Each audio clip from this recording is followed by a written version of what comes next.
Out on the Rogers Hill Trail today, part of the Cape to Cape trails in the northeastern part of Nova Scotia. It's a new 8-kilometer trail, stretches from Durham on up to Scotsburn. We're on a group hike sponsored by Hike Nova Scotia.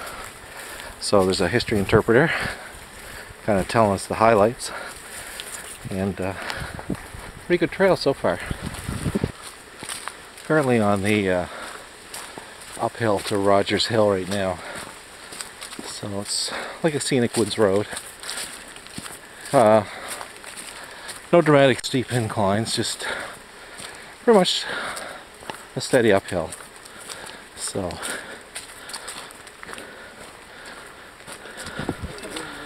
cut through a woodlot and skirted the edge of a farmer's field, or a field anyway, for probably about half a click.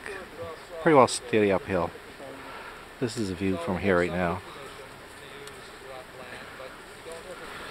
Probably at about the 6K mark right now.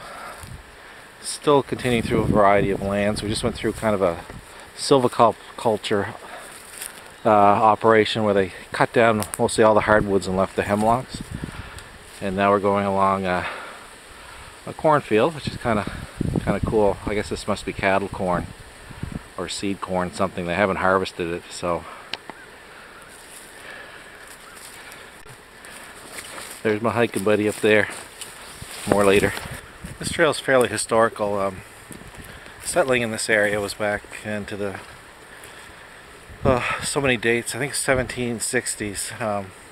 Some of the original people from Scotland settled the area, farmed. A lot of the original land grants for this area. Some of the history of Nova Scotia goes back to 1603 when the French started to settle here. Sorry if I'm not in frame, a little unsteady. So the Hector, of course, which is a famous boat here in Nova Scotia, kind of like the Mayflower to a lot of the Americans, brought a whole lot of people here and settled in northeast Nova Scotia. Farming's still kind of an important industry, but it's like a lot of small towns. This trail starts in a place called Durham, which was very prosperous.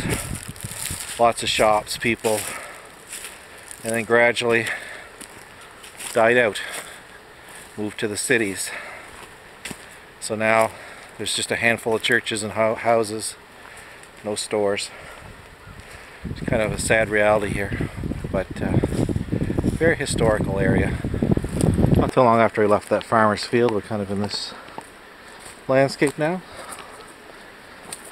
Some of the favorite. Mixed review on the trail. It is still in development, but and it's not easy to throw a trail in after the fact, especially one that they're building from Cape George, Nova Scotia to Cape Chignecto. But at some point it could be a nice piece to the International Appalachian Trail. Making our way down this gully. Got they call it a bridge, more like a plank. Oh, it's got a rope though, so that's good. Woo!